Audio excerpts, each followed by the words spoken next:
Hello, YouTube. Today's Kingdom Melody is an old Jehovah's Witness standard. There are very few Kingdom songs that have this kind of recognition among Jehovah's Witnesses, young and old. It's not quite We're Jehovah's Witnesses, but it's probably number 2 on their greatest hits. It's called From House to House. It was number 10 in the Pink Songbook, number 32 in the Brown one, number 103 in the 2009 Songbook, and number 83 in 2017. And I'm happy to report that they used the same scriptural reference in all versions and that it actually does appear to be related to the subject matter of the song. For the witnesses, that is definitely a plus. Now, what's not a plus is the fact that they changed the melody in about 2009, I think. And it's almost like they shifted it a half a step. It isn't pretty. And I'm not even going to try to sing it. But old or new, the melody is very sing-song and repetitive. It's not as difficult to sing as some of the other ones, so at least there's that. Anyway, 1966, verse 1. House to house, from door to door, Jehovah's word we spread. From town to town, from farm to farm, Jehovah's sheep are fed. It's good news that God's kingdom rules, as Jesus Christ foretold, is being preached throughout the earth by Christians young and old. So this verse has stayed the same through the 1984 songbook and the 2009 songbook, only to be changed in the 2017 version. Now, instead of being preached throughout the earth, now the message is just declared, which could actually be done on video by the governing body. From house to house, from door to door, salvation we proclaim. It comes to those who choose to call upon Jehovah's name. Now, in 1984, salvation ceased to just come upon all who called upon Jehovah's name, and instead comes to those who choose to call upon Jehovah's name. Why the distinction?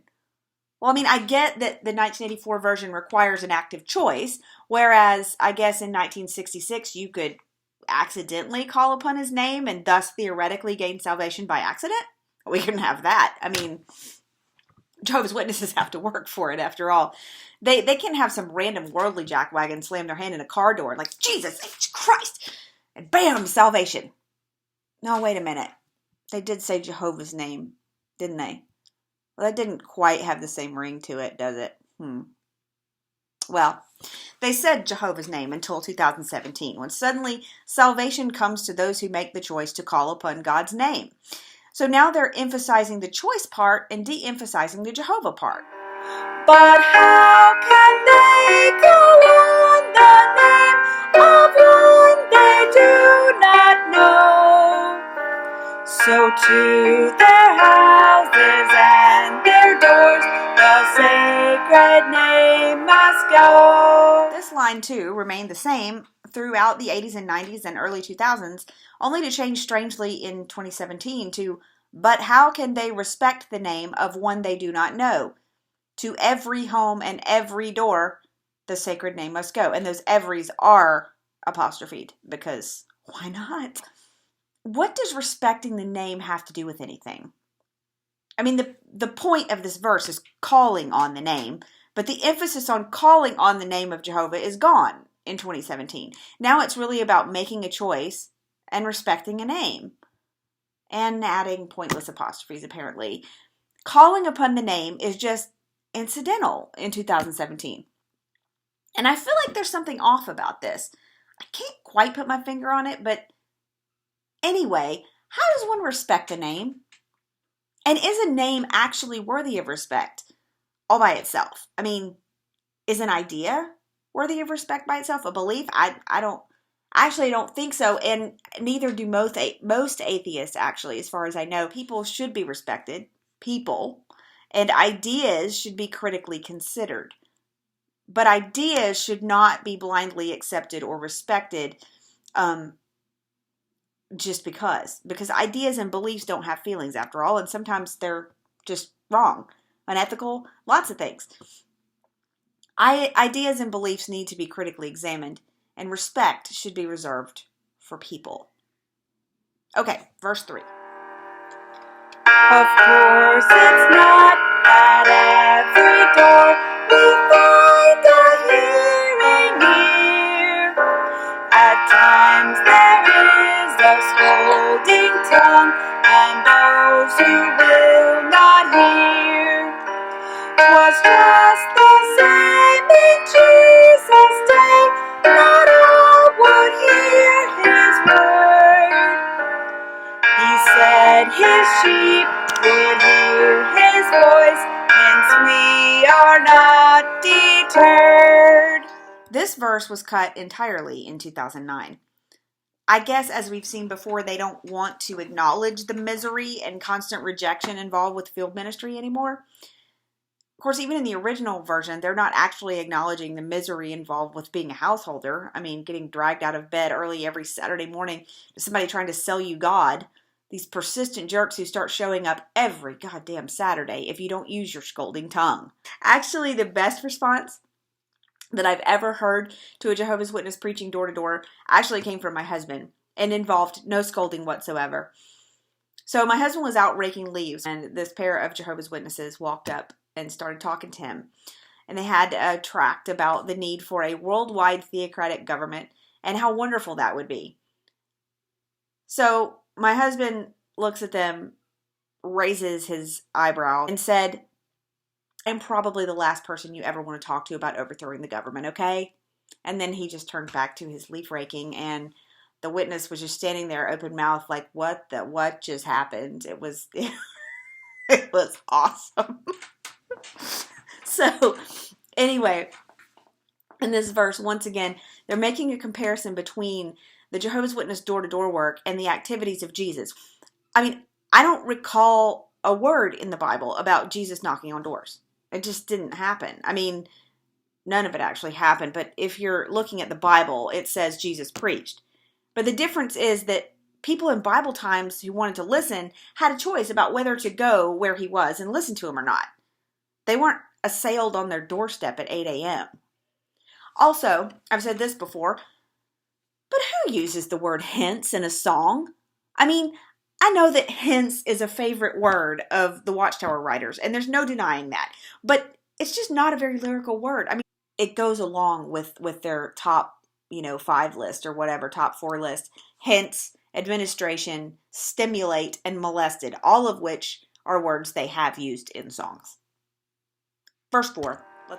Then let us go from door to door to spread the kingdom news, and to be sheep or to be goats, we'll let the people choose. Now, in 1984, this line became, "And to be sheep or to be goats, we'll let the people choose."